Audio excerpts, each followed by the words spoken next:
అందరికీ నమస్కారం. గీతమ్మ కథల ప్రపంచానికి స్వాగతం. నేను మీ గీతవాణి. ఇప్పుడు మనం శరత్చంద్ర చటోపాధ్యాయ చరిత్రహీనులు అన్న రచనను ఆస్వాదిస్తున్నాం. ముందుగా 11వ భాగంలో జరిగిన కథను క్లుప్తంగా తెలుసుకొని 12వ భాగంలోకి ప్రవేశిద్దాం. కలకత్తా వచ్చి తమ ఇంటిలో ఉంటున్న దివాకరుని ఆదరంగా చూసుకుంటూ ఉంటుంది కిరణ్మయి. వయసులో ఉన్న దివాకరునికి ఆమె పట్ల ఆకర్షణ ప్రారంభమవుతుంది. ఈ క్రమంలో ఒకరోజు ఉపేంద్రుడు తలవని తలంపుగా రావటం, అదే సమయానికి పని మనిషి మరియు అత్తగారు అఘోరమయ్యి కిరణ్మయి పట్ల ప్రతికూల వ్యాఖ్యలు చేయటం, ఉపేంద్రుడు వాటిని వినటం తటస్థిస్తుంది. పరిస్థితుల కారణంగా ఉపేంద్రుడు కిరణ్మయిని అపార్థం చేసుకుని దివాకర్ని అక్కడి నుండి తొలగించి తనతో తీసుకుపోవటానికి పూనుకుంటాడు. కిరణ్మయి అతడి పాదాలను అంటి ప్రాధేయపడినా కూడా ఉపేంద్రుడు చెలించడు, ఆమెను విశ్వసించడు. అవమానంతో భగ్గుమన్న కిరణ్మయి ప్రతీకారాగ్నిలో రగిలిపోతుంది. పని మనిషి ముక్త సాయంతో దివాకర్ని వెంట తీసుకుని ఓడ ఎక్కి అరకాన్ వెళ్ళిపోవటానికి సిద్ధపడుతుంది. ఓడలో కూర్చుని ప్రయాణిస్తున్న దివాకరుని మనస్సు దుఃఖాక్రాంతమవుతుంది. అతడు కుమిలి కుమిలి ఏడుస్తాడు. అతనికి తాను చేసిన పని పట్ల అపరాధ భావన, ఉపేంద్రునికి ద్రోహం చేశానన్న భావన ఉంటుంది. ఉపేంద్రను ఉద్దేశించి కిరణ్మయి మాట్లాడే మాటలు దివాకర్నికి అర్థం కావు, నచ్చవు కూడా. ఆ తుఫాన్ రాత్రి వాళ్ళిద్దరూ శారీరకంగా ఏకమవుతారు. కిరణ్మయిని ఒంటరిగా వదిలిపెట్టి తాను వెనక్కి వెళ్ళిపోవాలన్న ఉద్దేశం మాత్రం దివాకరునికి ఉండదు. ఇక 12వ భాగంలో కథ ఈ విధంగా మొదలవుతుంది. ఆ రాత్రే తుఫాన్ తగ్గిపోయింది. ఉన్మత్త సాగరం పగలంతా హోరు పెట్టి రాత్రికి సొమ్మసిల్లిపోయినట్టు పొద్దుపోవటంతోనే నిమ్మళించింది. కానీ ఆకాశం ఇంకా నిర్మలం కాలేదు, మలిన వదనంతోనే ఉంది. సూర్యుడు పొద్దున మొహం చూపించి సగం చచ్చిన ప్రయాణికులకు ధైర్యం చెప్పిపోయాడో, కళ్ళెర్ర చేసి అంతర్ధానమయ్యాడో అర్థం కావటం లేదు. దివాకరుడు బయటకొచ్చి ఒక క్యాన్వాస్ కుర్చీ మీద కూర్చున్నాడు. దుఃఖాగ్ని ఇదివరకులాగా ఇవాళ ఎందుకు వెధపెట్టడం లేదో అర్థం కావటం లేదు. లజ్జా సముద్రం కూడా ఇవాళ అతనికి అంత దుస్తరం అనిపించడం లేదు. పచ్చ పైరలతో నిండిన ఒడ్డు అతనికి కనుచూపు మేరలో కనబడినట్లుంది. ఈ విధంగా హృదయభారం కొంత తగ్గిన తర్వాత అతను స్థిమితంగా కిరణ్మయి వాదనను సానుభూతితో ఆలోచించసాగాడు. ఎవరైనా న్యాయబద్ధమైన అధికారం నుండి మనల్ని వంచినప్పుడే మనం అన్యాయం చేస్తాం. అందుచేత దేనిలోనైనా చెయ్యి చేసుకోబోయే ముందు మనం ఎవరి అధికారాన్నైనా భగ్నం చేస్తున్నామా లేదా అని చూడాలి. ఈ అధికారం లోపల ఎంత ఉంటుందో బయట అంతే ఉంటుంది. తన వాడైనంత మాత్రాన ఎవరికంటేనూ శూన్యం కాదు, తుచ్చం కాదు.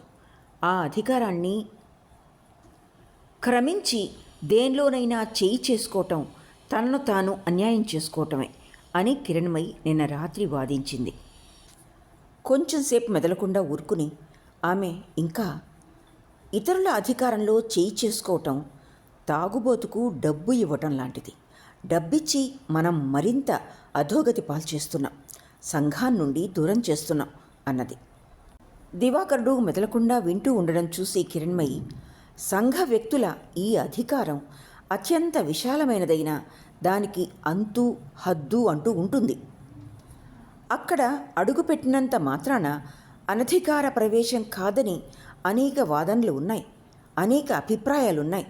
అసలు హద్దు అంటూ ఏదో ఉంది, దానిలో సందేహం ఏమీ లేదు అన్నది మళ్ళీ. ఈ హద్దు దాటే శక్తి ఎవ్వరిలోనూ లేదు, సంఘానికి కూడా లేదు. సంఘం ఈ హద్దు దాటి ఇతరులను నష్టపరచడమే కాకుండా తన్ను తానే బలహీనపరుచుకుంటూ ఉంటుంది. నువ్వు ఈ విధంగా మనసులో విచారం పెట్టుకుని ఉండకపోతే ఈ విషయాన్ని గురించి ఆలోచించి చూచేవాడివి.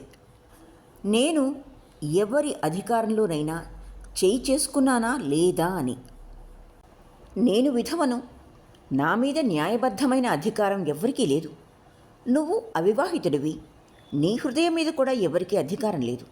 నన్ను ప్రేమించి నువ్వేమీ ఎవ్వరికీ అన్యాయం కానీ అపకారం కానీ చెయ్యలేదు. దివాకరుడు ఆశ్చర్యపడి, ఇదేమిటి వదినా, వైధవ్య ప్రేమ కూడా అన్యాయం కాకపోతే ప్రపంచంలో ఇంకా అన్యాయం అనేది ఏముంటుంది అన్నాడు. దాని మీదట కిరణ్మయి, వైధవ్యమని ఎందుకనుకోవాలి? అలా అనుకునే నీ సంస్కారం ఉన్నతమైంది కాదు. అయితే ఈ సంగతి చెప్పు, నువ్వు దాన్ని వైధవ్యమని ఎందుకనుకుంటున్నావు అన్నది.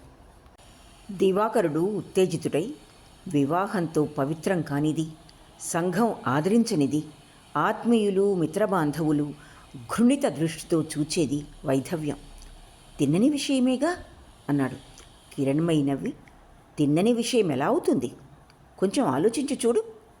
తిన్నని విషయాలు కూడా అప్పుడప్పుడు వక్రంగా కనిపిస్తాయి. ప్రపంచంలో అనేక వక్ర విషయాలే వాటి ముందు తలవొగ్గవలసి వస్తూ ఉంటుంది. నీ ఈ పవిత్రత అపవిత్రత జ్ఞానం సంపూర్ణంగా పరమార్జితం కాదని నీకు అనేకసార్లు చెప్పాను. ఈ దృష్టికోణంతో పవిత్రమనిపించుకొనని స్త్రీ పురుషులు ప్రపంచంలో అనేక మంది ఉన్నారు. నేను ఉదాహరణలతో ప్రసంగం పెంచదలచలేదు, కానీ నీకు ఇష్టమైతే చరిత్రలు పురాణాలు చదివి చూడు. ఆ సాహచర్యాలన్నింటినీ సంఘం ఆమోదించింది. మా పథరియా ఘాట్లోనే కణ్వమహాముని ఆశ్రమం ఉంటే శకుంతల చేసిన రహస్య ప్రణయ బంధానికి కేవలం మునిపుంగవుల్లో బంధు బాంధవుల్లోనే కాదు, పథరియా ఘాట్ ప్రజలంతా జాతిచ్యుతులవ్వవలసి వచ్చేది. ఆ ప్రేమ కథ చదివితే ఏ సాధ్వి ముఖం సిగ్గుతో ఎర్రబడదు. ఆతృత పడబోకు బాబు, నేను సతీమ తల్లుల్ని పరిహాసమాడటం లేదు. ఈ కాలంతో ఆ కాలాన్ని పోల్చడము లేదు. ఈ కాలాన్ని ఇలాగే ఉండని, వారిని అక్కడే సుఖంగా ఉండని, నాకేం చింతలేదు. ఆనాటి శకుంతల యందు నేటి ప్రజలకు ఏహ్యభావం ఎందుకు కలగలేదో అదే విచిత్రం. కొంచెంసేపు మెదలకుండా ఉండి, వారెందుకు యావగించుకోవటం లేదో తెలుసా? దానికి కారణం వారి సాంగత్యం ఎలా ఉన్నా సాంగత్య ఆదర్శాన్ని వారు ఆవిష్కృత రూపంలో ఉంచారు. క్షణంలో ప్రేమబంధాన్ని బలపరచడంలో ఏ విధమైన సందేహము సంకోచము ఉంచుకోరాదు. వారు సంకోచపడి సత్యాన్ని మరుగుపరిచి ఉన్నట్లయితే కాళిదాసు ఎంత రసవంతంగా ఎంత మాధుర్యంగా రాసిన శకుంతల నాటకం ఎవరి హృదయాన్ని ఆకర్షించగలిగేది కాదు. అసలు విషయాన్ని బాగా ఆలోచించి చూడు అన్నది. దివాకరునికి ఒక్క మాట కూడా నచ్చలేదు. అయిష్టంతోనే, ఆదర్శం ఎలా ఉన్నా ఇప్పటి సమాజం దాన్ని సంపూర్తిగా ఒప్పుకోదు. సంఘంలో ఉండి సంఘానికి అపకారం చేయటం, ఆత్మహత్య చేసుకోవటం రెండూ ఒకటే అన్నాడు.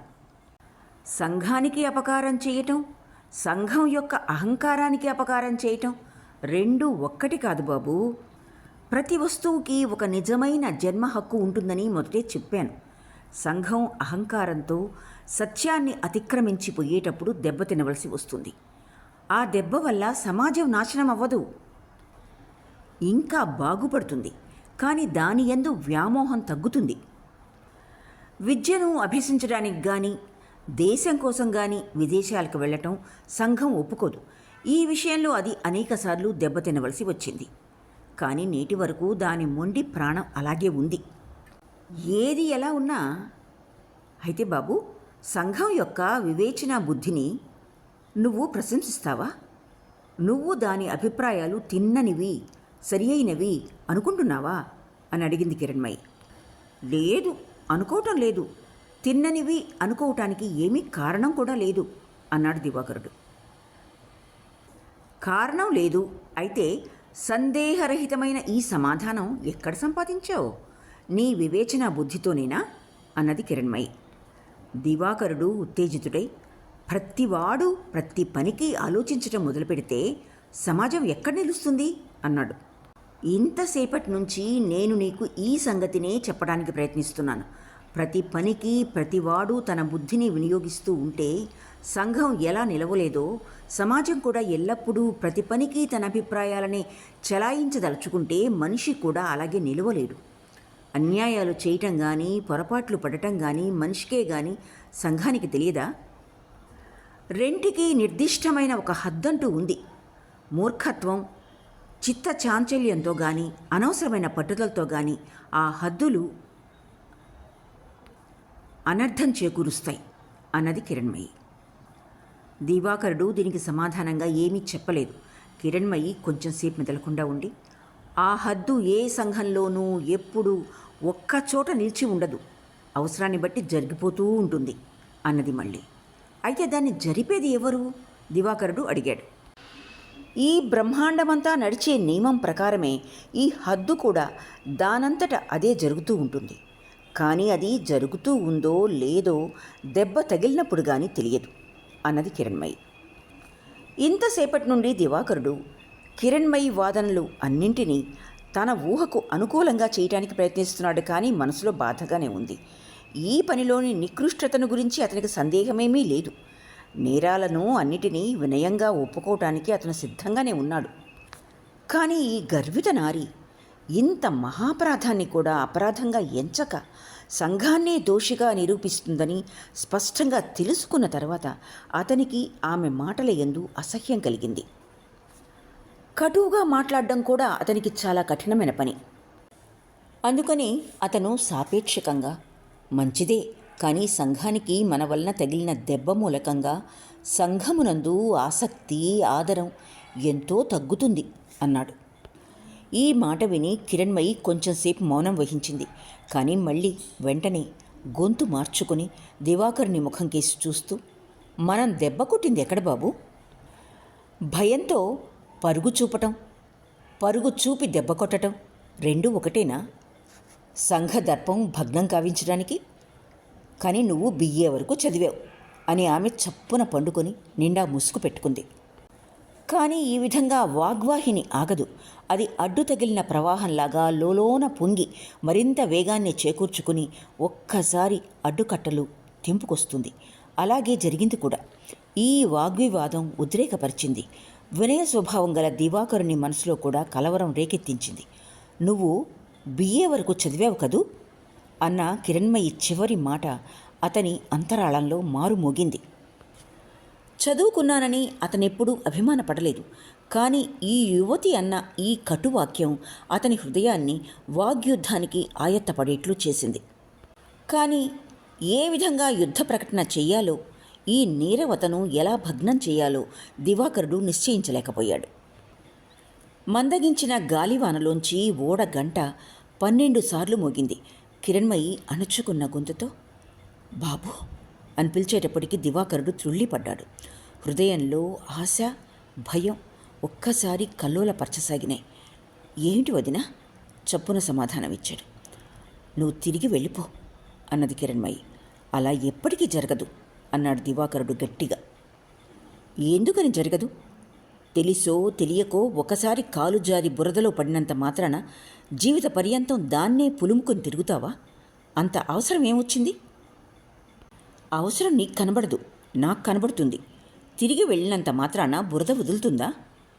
ఇవాళే వదులుతుందని చెప్పలేను, కానీ 2 రోజులుంటే వదలకుండా మాత్రం ఉండదు.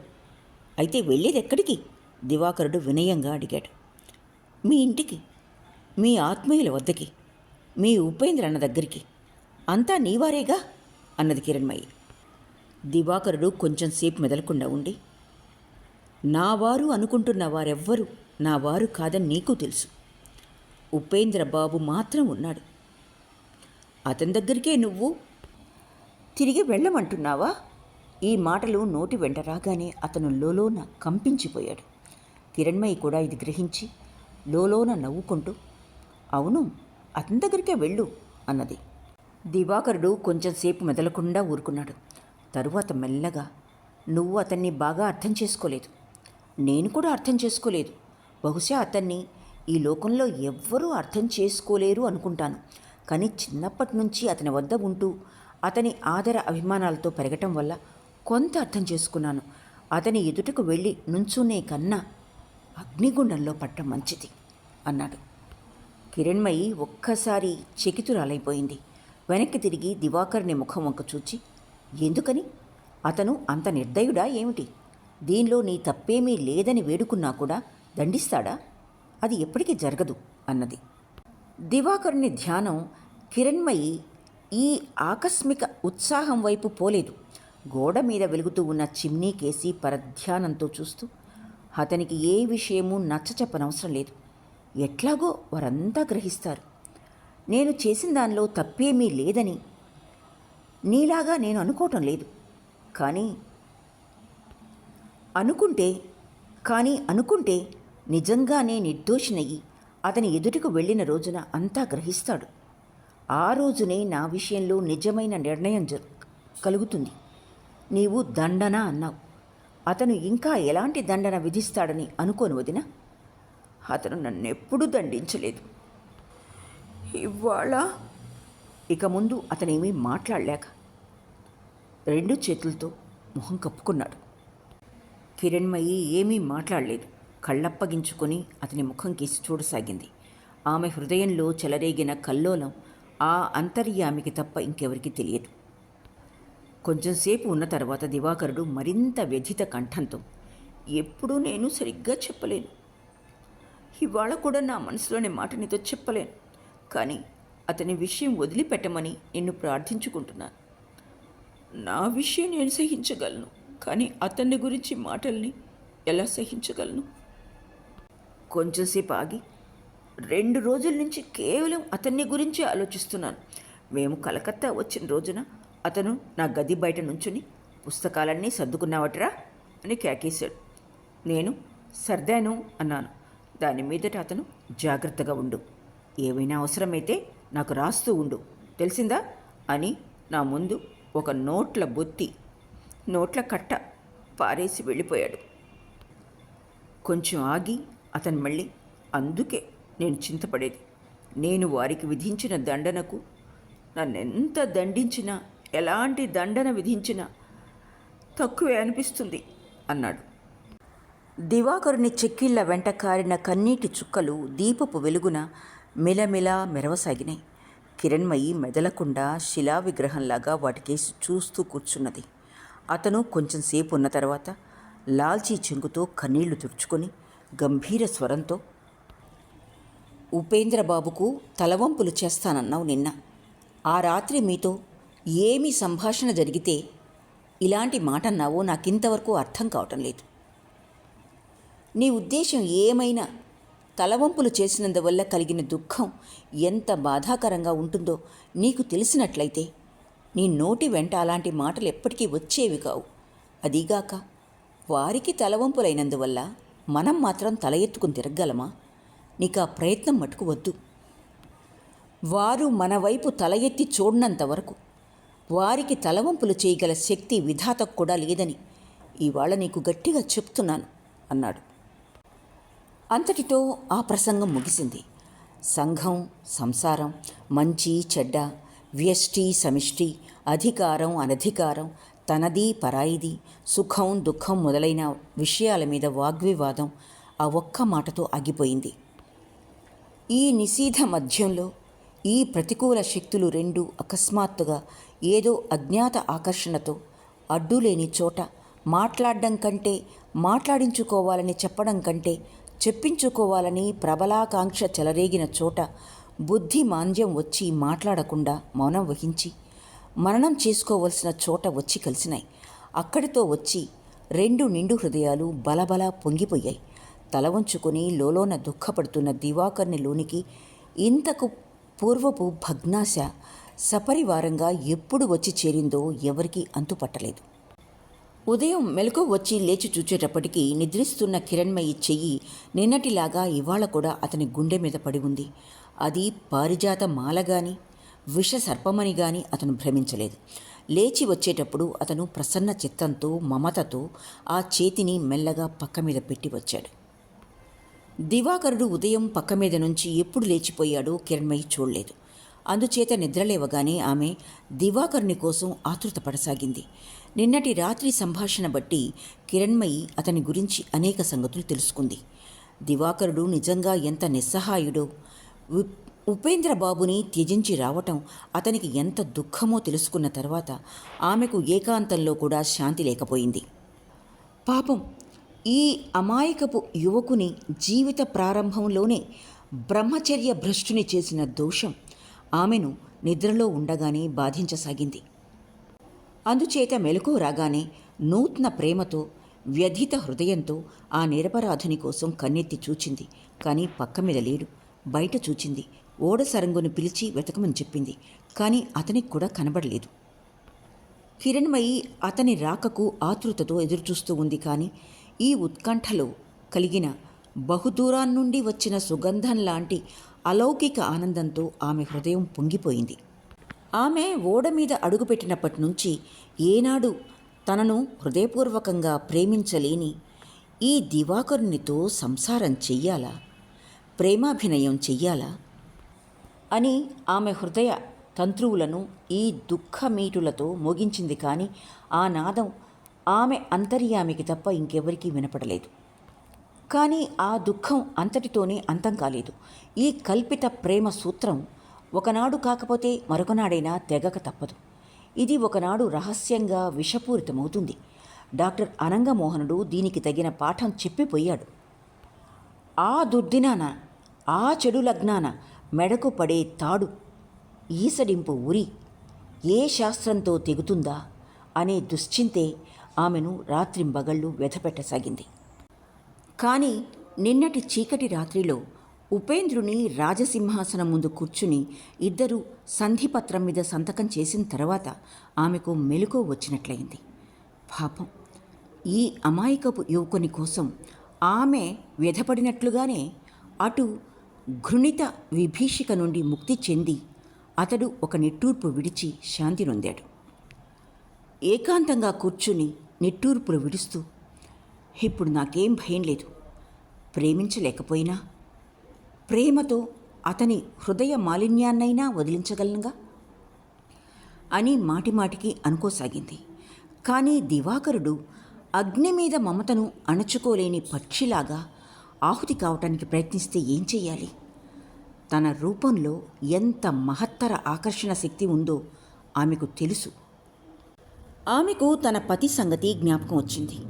ఆ నీరస కఠోర విద్యామూర్తి విజ్ఞాన దుర్గంధంలో పడి అత్యంత జాగరూకతతో రాత్రింబగళ్ళు తన స్వాతంత్రాన్ని రక్షించుకుంటూ ఉండేవాడు. అతని దగ్గరకు తనను ఒక్కనాడు కూడా వెళ్ళనీయకపోయినా కాలం గడిచిపోయింది. రాయటం, చదవటం, వంట చెయ్యటం, అత్త విదిలింపులు సహించటం పగలంతా గడిచిపోయేది. రాత్రి ప్రకృతికి విరుద్ధంగా, ఆత్మకు వ్యతిరేకంగా పోరాడి దుఃఖాగ్ని రగిల్చి గది గోడల్ని తిట్ల విషంతో నింపి అలసిపోయిన తర్వాత ఏదో విధంగా నిద్రపోయేది. మళ్ళీ పొద్దు పొడిచేది, పొద్దుకుంకేది. ఈ విధంగా నెలలకు నెలలు, సంవత్సరాలకు సంవత్సరాలు గడిచిపోయినాయి. ఏ ముష్టివాడు వాకిట్లోకి ముష్టికి వచ్చేవాడు కాదు. ఏ పొరుగింటి ఇల్లాలు కూడా ఎప్పుడు ఎలా ఉన్నావని అడిగేది కాదు. ఆ ఇంట్లో సూర్యకిరణాలు ఏనాడూ వెలుగునిచ్చి ఎరగవు. ఆకాశ పవనాలు ఒక్క నిమిషం సేపు దారి తప్పి అయినా ఆ ఇంట్లో ప్రవేశించలేదు. ఏదో విధంగా 10 సంవత్సరాలు గడిచిపోయినాయి. తల్లిదండ్రుల సంగతే జ్ఞాపకం లేదు. చిన్నతనంలో కాల్నా గ్రామంలో మామగారి ఇంటి వద్ద ఎదిగినానని, కోడలినై అక్కడి నుండి ఈ ఇంట్లో ప్రవేశించానని అది మాత్రం జ్ఞాపకం. పతి పసి విద్యార్థినిలాగా ఆమెను స్వీకరించాడు. అప్పటి నుంచి మరణ ఘడియ వరకు వాళ్ళిద్దరి మధ్య గురు శిష్యుల ఆ కఠోర సంబంధం అలాగే ఉండిపోయింది. పతి ఒక్కనాడు కూడా ఆదరించి ఎరుగడు. ప్రేమించేవాడో లేదో కూడా తెలియదు. బెంగాలీ, సంస్కృతం, ఇంగ్లీషు చెప్తూ ఉండేవాడు. పాఠాలు అప్పచెప్పకపోతే కోప్పడుతూ ఉండేవాడు, కొట్టేవాడు కూడా. తనకు కోపం వచ్చి అలిగినా కూడా ఊరుకునేవాడు కాదు. ఏడ్చి ఏడ్చి నిద్రపోయేది. ఒక్కొక్క రోజున తిండి కూడా ఉండేది కాదు. ఇదే ఆమె పత్ని జీవిత చరిత్ర. అత్త పరీక్ష మరింత కఠినంగా ఉండేది. ఆమె వద్ద మామూలు చిన్న తప్పుకు కూడా క్షమాపణ అంటూ ఉండేది కాదు. వంటింటి తెడ్డు గంటె దగ్గర నుంచి నిప్పు కొరివి వరకు చిహ్నాలన్నీ ఆ చిన్న కోడలి ఒంటి మీద అంకితమై ఉన్నాయి. ఒక రోజున ఒక నేరానికి శిక్షగా ఆమె జుట్టు కత్తిరించింది. దుఃఖాభిమానాలతో కోడలు వంటింట్లో కుమిలి కుమిలి ఏడుస్తుండేటప్పటికీ కాలుతున్న పేడు తెచ్చి వీపు మీద పెట్టింది. వీపు కాలింది. ఆ పుండ్లు నయమయ్యేటప్పటికి నెల పట్టింది. ఇంతకాలానికి ఇవాళ ఒక్కసారి ఆ గాయం మళ్ళీ రేగినట్లనిపించింది. బాల్యావస్థను దాటి యవ్వన అవస్థలో ఎప్పుడు అడుగుపెట్టిందో కూడా ఆమెకు జ్ఞాపకం లేదు. దాన్ని జ్ఞాపకం చేసుకోవడానికి ఇంకే శేష స్మృతులు లేవు. అజ్ఞాత యవ్వనంతో శరీర సౌందర్యం పరిపూర్ణమవుతూ ఉండేటప్పుడు ఆమె భర్తతో సూక్ష్మ ఆలోచనలతో మగ్నమైపోయింది. ఆమె శైశవావస్థ ముగిసి ఎప్పుడు గృహిణి అయిందో అన్న విషయాన్ని ఆలోచించే అవసరం ఆమెకెన్నడూ రాలేదు. సుఖమే ఒక విధమైన జీవిత లక్ష్యం, తక్కినవన్నీ ఉపలక్ష్యాలు మాత్రమే. దయా, ధర్మం, పుణ్యం ఇవన్నీ ఉపలక్ష్యాలు. లోకంలో కానీ పరలోకంలో కానీ తనకు కానీ ఇతరులకు కానీ స్వదేశంలో కానీ విదేశంలో కానీ ఏ విధంగా సుఖ సంపత్తిని అభివృద్ధి చేద్దామా అనేదే జీవిత కర్తవ్యం. తెలిసి తెలియని ఈ ప్రయత్నంతోనే జీవితం అంతమవుతుంది. మంచి చెడ్డల్ని అన్నిటినీ తుయ్యగల త్రాసు ఇదొక్కటే. దీనివల్ల సుఖ పరిమాణం అభివృద్ధి చెందుతుందో లేదో తెలుసుకోవటానికి ప్రయత్నించి చూడు అన్నాడు భర్త. సరే, అలాగే చేస్తాను. నా పనుల వల్ల లోకుల సుఖశాంతులు అభివృద్ధి చెందుతాయని ఎలా తెలుస్తుంది? అందరికీ సుఖస్వరూపం ఒక విధంగా ఉంటుందా అన్నది కిరణ్మయి. హరన్ తన జ్యోతిర్హీన దృష్టితో క్షణంసేపు పైకప్పు కేసి చూసి ముక్కలుగా చేసి చూస్తే ఒకటిగా కనబడదు, కానీ సమగ్రంగా ఆలోచిస్తే ఒకటే. దీన్ని గురించి నువ్వు ఆలోచించి చూడాలి అన్నాడు. కిరణ్మయి వద్ద సుఖరూపమేది సుస్పష్టంగా లేదు. ఆమె అనిచ్ఛాపూర్వకంగా ముక్కలు చెయ్యి, సమగ్రంగా చెయ్యి మొదలైన చెప్పే మాటల వల్ల మనుష్యుడు తరచుగా తనకెలా సుఖం చేకూరుతుందనే తెలుసుకోగలుగుతాడు. అది కూడా అన్ని సమయాల్లోనూ అన్ని పరిస్థితుల్లోనూ కాదు. తన్ను గురించే పోతున్న మనుష్యునికి లోకంలోని బాధ్యతలన్నీ నిర్వహించాలని ధైర్యం ఉన్నా నాకు మాత్రం ఉండదు. ఆ జనపనార మిల్లువారు వీలైతే ఖాళీ దేవాలయాలన్నింటినీ పడగొట్టించి జనపనార మిల్లుల్ని కట్టించితే మానవ సుఖం అభివృద్ధి అవుతుందని అనుకుంటూ ఉండవచ్చు. కానీ అందరూ అలాగే అనుకోగలరా? సుఖం అంటే ఏమి వస్తువో నువ్వు నాకు చెప్పలేనంతవరకు నేనే మాట వినను అని కిరణ్మయి లేవడం చూచి హరన్ చేయి పట్టుకుని, కూర్చో, కొంచెం ఇంత చదువుకున్నా కూడా నీకింత కోపమైతే ఎలా? ఇటు చూడు కిరణ్, నేను నీతో నిజం చెప్తున్నాను. సుఖమంటే ఏమి వస్తువో నాకు తెలియదు. ప్రపంచంలో ఎవరికైనా తెలుసని కూడా నాకు నమ్మకం లేదు. బహుశా అది తెలుసుకోలేనంత అగాధ విషయం. చాలా కాలం కిందట మన దేశంలో 3 రకాలైన దుఃఖ నివృత్తి మార్గాలుండేవి. ఆ మూడింటిని వేరుపరిచిన తర్వాత మిగిలేదే సుఖమంటే కూడా లాభం లేదు అంటూ ఉండేవాడు. కిరణ్మయి ఈ మాటల్ని ధైర్యంగా వినగలిగేది కూడా కాదు. ఆ ధైర్యంతో ఏమన్నా లాభం లేనప్పుడు ఇతరుల సుఖకల్పనల్ని పరిహసించటం ఎంత అసంగతమో, మామూలుగా ప్రపంచ సుఖ పరిమాణాన్ని అభివృద్ధి చేయాలంటం కూడా అలాంటి పిచ్చితనమే. మంచి చెడ్డల్ని తూచే ముందు నీ త్రాసు సరిగ్గా ఉందో లేదో చూడటం అవసరం. నువ్వు దాన్ని ఏ ఆదర్శంతో సెట్ చేస్తావో నాకు అర్థం కావటం లేదు అనేది. హరన్ క్షణంసేపు మౌనంగా ఉండి, నీ మనోగతి ఎటు మొగ్గిందో నాకు తెలుసు కిరణ్. కానీ కాలము, ఆత్మ, భగవంతుడు ఆదిగా గల కల్పనలను మనసు నుండి తొలగించనంత వరకు నీకు ఈ సంశయం ఉండనే ఉంటుంది. సుఖమే జీవితానికి చరమ లక్ష్యం అని తెలుసుకోలేవు. బహుశా మరికొంత మిగిలి ఉంటుంది. ఆ మరికొంతను వెతికినా లాభం లేదన్న భావం మనసులో మాత్రం కలుగుతుంది. అది నిన్ను ఆవరించి ఉంటుంది, ముందుకు సాగనియ్యదు. నీలో ఆశల్ని రేకెత్తిస్తుంది కానీ సంతృప్తినివ్వదు. బాటను గురించి చెప్తుంది కానీ బాటను చూపించలేదు అనేవాడు. కిరణ్మయి ఈ విధంగా విద్యా సంస్కారంలో పడి పసిపిల్ల తెలివిగల ఆడదై తేలింది. ఇవాళ ఆమెకు ఒక్కొక్కటిగా సంగతులన్నీ జ్ఞప్తికి రాసాగినాయి. ఆమె విచారవాహిని వర్తమాన దుఃఖాన్ని దాటి చాలా దూరం పోయి పూర్వ జీవితపు అగాధ దుఃఖ సాగరంలో దిగబడిపోసాగింది. ఆమె తన వదనాన్ని ప్రేమరంజితమైన చిరునవ్వుతో రంజింపచేసి, ఏమిటి చింతతో తిరుగుతున్నావు? ఏంటి బాబు, తిండి తిప్పలు కూడా అవసరం లేదా ఏమిటి? హా, మంచి పిల్లాడివే అన్నది. ఆమె కంఠస్వరం విని దివాకరుడు ఒక్కసారి త్రుళ్ళిపడ్డాడు. ఎప్పుడూ వదిన అలాంటి కంఠస్వరం వినబడలేదు. కిరణ్మయి మళ్ళీ చిరునవ్వుతో, పొద్దటి నుండి ఎక్కడున్నావు బాబు అన్నది. కింద అన్నాడు దివాకరుడు మెల్లగా. కింద? ఇంతసేపటి నుంచి కింద ఏం చేస్తున్నావు? ఒకసారి పైకి వచ్చి 4 మెతుకులు నోట్లో వేసుకోవటానికి కూడా తీరిక లేకపోయిందా? సమాధానంగా దివాకరుడు రెప్ప వేయకుండా ఆమె మొహం వంక చూడసాగాడు. నోటి వెంట ఒక్క మాట కూడా రాలేదు. సరే, కింద ఏం చేస్తున్నావు? కిరణ్మయి మళ్ళీ అడిగింది. దివాకరుడు కలకత్తా వచ్చినప్పుడు మొట్టమొదటగా విని కృతార్థుడైన నిర్మల ప్రేమ పూర్ణ పరిహాసం, గొంతులో అదే మాధుర్యం ఈరోజు మళ్ళీ కనబడింది. ఆనందంతో అతని కళ్ళల్లో నీళ్లు తిరిగినాయి. కానీ ఎలాగో కన్నీళ్లను ఆపుకొని, కింద ఒక బెంగాలీ పత్ని సహితంగా అరకాన్ వెళ్తున్నాడు. అక్కడ అతనికి ఇల్లు కూడా ఉందట వదినా అన్నాడు. కిరణ్మయి ఉత్సుకతతో, ఏమిటంటావు అన్నది. నిజంగా వారు నాకు చాలా మంచివారుగా కనబడ్డారు అన్నాడు దివాకరుడు. కిరణ్మయి మధ్యలోనే, అలా అయితే మనిద్దరం కూడా వారింటి వద్దే దిగొచ్చు. అయితే నేను వారితో మాట్లాడడానికి వీలుంటుందా అన్నది. దివాకరుడు సంతోషంతో, ఎందుకుండదు? ఇంటావిడ కూడా నిన్ను కలుసుకోవాలని కుతూహలపడుతూ ఉంది అన్నాడు. కిరణ్మయి ఆశ్చర్యంతో, ఇంటావిడెవరు అని అడిగింది. దివాకరుడు క్లుప్తంగా కామినీదాస్ని పరిచయం చేసి, హరిబాబు భార్యని ఈ పేరుతోనే పిలుస్తాడు, అక్కడ వారికి ఒక ఇల్లు కూడా ఉందట అన్నాడు. ఇది విని కిరణ్మయి మాట్లాడలేదు. ఇల్లు అద్దెకు ఇవ్వటం వల్ల ఇంటావిడ అని పిలువబడే ఆడదాన్ని మంచివారిలో లెక్క వెయ్యరు.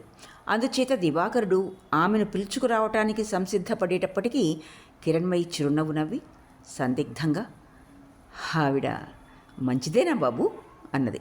దివాకరుడు తలకాయ తిప్పి ఉత్సాహంగా, కాకే మంచిదే, అయినా ఒక్కసారి మాట్లాడి చూడు అన్నాడు. ఇవాళ వద్దులే, ఇంకెప్పుడైనా అన్నది కిరణ్మయి. కాదు వదినా, నీ తోడు ఆమె ఇక్కడికి వస్తానంది. వాళ్ళ ఇంటి వద్ద దిగదల్చినప్పుడు ఆమెకు ఒక్కసారి అని దివాకరుడు ధైర్యంతో లేచి నుంచున్నాడు.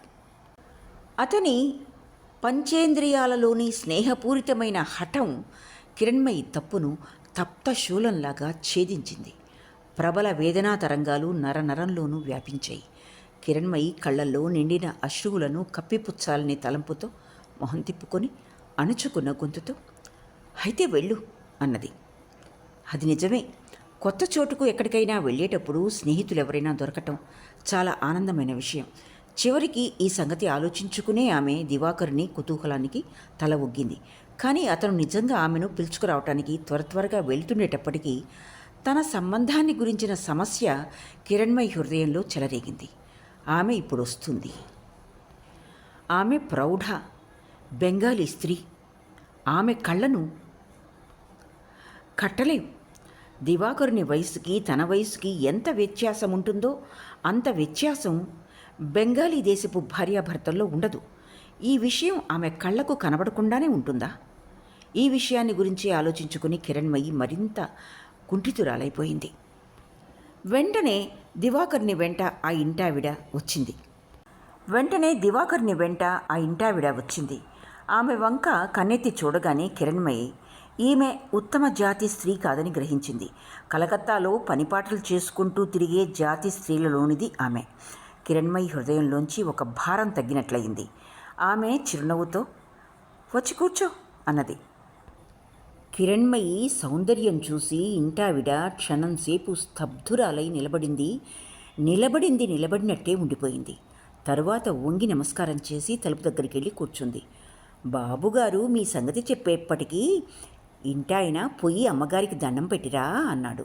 ఒట్టి పొగురుపోతు దేశానికి వస్తున్నారు కానీ కామినీ దాసి ఇంటికేసి కన్నెత్తి చూడటానికి ఎవరికైనా గుండెలుంటాయా?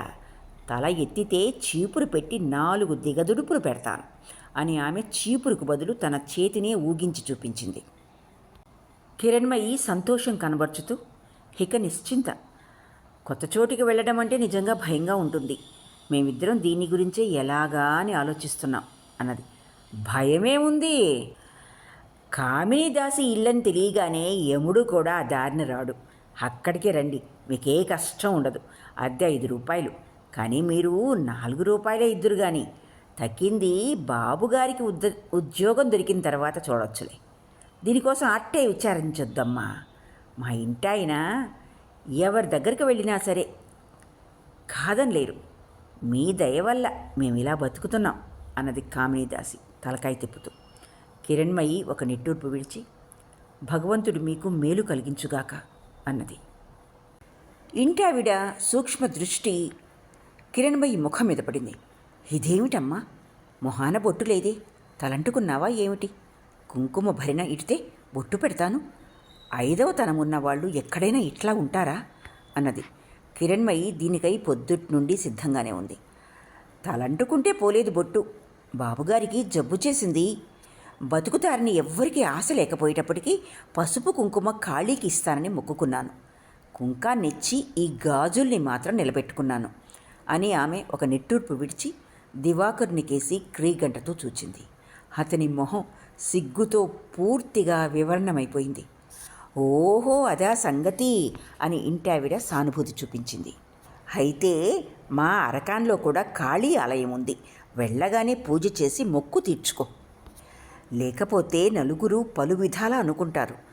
అరకాన్ లాంటి ముదనష్టపు ఊరు 3 లోకాల్లో ఎక్కడా లేదు. కానీ నా భయంతో రౌడీ మూకంతా గడగడలాడతారు. లేకపోతేనా అన్నది. కిరణ్మయి చిరునవ్వుతో, ఈ 2 రోజుల నుండి బాబుగారితో మాట్లాడేది ఈ సంగతులేనా? మీరు చేసిన ఉపకారాన్ని గురించి మీ ముందేమీ చెప్పను. ఓడ మీద అడుగుపెట్టింది లగాయితూ భయంతో ప్రాణాలు శుష్కించిపోతున్నాయి అన్నది. మాట పూర్తి కాకముందే భయమేముందమ్మా అని అభయమిచ్చి ఇంటావిడ ఆత్మస్తుతి కొనసాగించింది. దివాకరుడు వచ్చి దగ్గరగా కుర్చీలో కూర్చున్నాడు. కిరణ్మయి వెరపనేది లేకుండా ధీమాతో ఎలాంటి అబద్ధాలు చెప్పగలదో చూసి దివాకరుడు కొయ్యలాగా అయిపోయినాడు. కొంతసేపటికి తెలివి వచ్చి బయటకు బయలుదేరాడు. ఇది చూసి కిరణ్మయి, తిండి తిప్పలు తినకుండా పొద్దుట్నుంచి ఉన్నావు, ఇంకా అటుపోతావెక్కడికి అన్నది. సమాధానంగా దివాకరుడు ఏమన్నాడో ఆమె వినకపోయినా గ్రహించింది. కిరణ్మయి వ్యధితురాలై, వద్దు, నువ్వు బయటికి వెళ్తే త్వరగా రావని నాకు బాగా తెలుసు అని ఇంటావిడ మొహం కేసి చిరునవ్వుతో, మా అత్త మామలెవ్వరూ లేరు, తిండి తిప్పల్ని గురించి నేను అజ తీసుకోవాల్సి వస్తుంది అని కొంచెంసేపు ఆగి మళ్ళీ చిరునవ్వుతో, నేను కాబట్టి ఇలా బలవంతంగా ఇంత తినిపించగలుగుతున్నాను, కానీ ఇంకొక ఆడదైతే ఉపవాసాలు చేసి చచ్చేది అన్నది. దివాకర్ని తల సిగ్గుతో ఒక్కసారి వంగిపోయింది. ఇంటావిడ నవ్వి, పరాయి చోట్ల మీరిద్దరూ ఇలాగే కాపురం చేస్తారా బాబూ? మా ఇంట్లో ఉంటే అలా సాగదు. నువ్వు అమ్మాయిని అలా యాతన పెట్టడానికి వీలుండదు అని కిరణ్మయి ముఖం వంక చూసి, బాబుగారు వయసులో నీకంటే చిన్నవారిలాగా ఉంటారు, అయినా ఇద్దరిది ఒకే వయసే ఉంటుంది అన్నది. కిరణ్మయి తలకాయ తిప్పి చిరునవ్వుతో, కులీన కుటుంబమైపోయింది. నేను వయసులో పెద్దదాన్ని కాకపోవటం నా మహాభాగ్యం. ఇద్దరిది ఒకే అభిప్రాయం. వారు వైశాఖ మాసంలో పుట్టారు, నేను ఆషాఢ మాసంలో పుట్టాను. ఈ 2 నెలల వ్యత్యాసం వల్ల చాలామంది వయసులో నేనే పెద్దదాన్ని అంటారు. ఎంత సిగ్గుమాలిన మాట అని కిరణ్మయి ముఖం చాటు పెట్టుకుని నవ్వసాగింది. కానీ ఇంటావిడ ఆ నవ్వులో పాల్గొనకుండా గంభీరంగా, కులీన కుటుంబాల్లో సిగ్గుమాలిన విషయమేమీ ఉండదని విన్నాను. 10 ఏళ్ల పిల్లవాడికి 50 ఏళ్ల ముసలిదాన్ని కట్టినా పర్వాలేదు. అరకాని వెళ్ళిన తర్వాత మొక్కు తీర్చుకుని తప్పకుండా బొట్టు పెట్టుకో, లేకపోతే సధవా అనుకోరు. సరే వెళ్తున్నాను, మీరు భోజనాలు చేయండి, తీరిగ్గా ఉంటే సాయంత్రం మళ్ళీ ఒకసారి వస్తాను అని ఇంటావిడ కిరణ్మయికి నమస్కరించి వెళ్ళిపోయింది. ఇక్కడితో శరత్చంద్ర చటోపాధ్యాయ రచన చరిత్రహీనులు 12వ భాగం పూర్తి అయింది. ఆలకించినందుకు ధన్యవాదాలు.